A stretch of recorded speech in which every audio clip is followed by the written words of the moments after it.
មាត់អ្នកភូមិចាំតែចាំតូកំហុសដើរនិយាយដើរមិនដែលគិតថាខ្លួនឯងខុសថាខ្ញុំមិនល្អថាខ្ញុំដើរលេងមិនចូលផ្ទះតែភ្នែកពួកគាត់ហាក់ដូចជាខ្វាក់មើលមិនច្បាស់រាល់ថ្ងៃរស់នៅ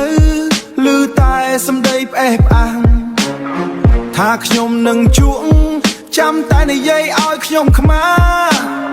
ពីសម្ដីអាក្រក់បោះមកដូចជាគ្រាប់កាំភ្លើងគេថាខ្ញុំជក់ថ្នាំស្ទើរឈួតវង្វេងបាត់ទៅហើយយើងតែតាមពិតទៅខ្ញុំនៅផ្ទះធ្វើការធម្មតាពួកគាត់ទំនេរចាំតែរើសរកអក្ខរា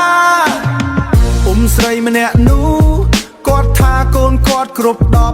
10តែលួចជក់ស្ងាត់ចិត្តឆ្ងាត់ចិត្តឈួតហើយនឹងចរិតមិនឈប់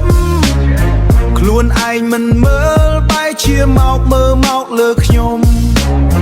ដែលនិយាយប្រាប់គេអើអស់អ្នកស្រុកទាំងភូមិធំថាខ្ញុំមិនកើតថាខ្ញុំបំផ្លាញគេទីយូរតែធៀបពិតកូនគាត់ឯណោះទេដែលរស់នៅទាំងគ្រួ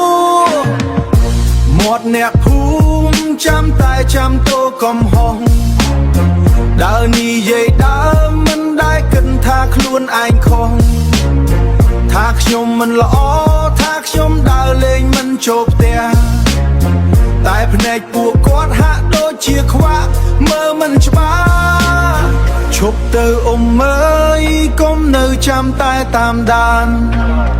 ជីវិតម្នាក់អ្នកខំរស់ស៊ីទៅសុខសាន្ត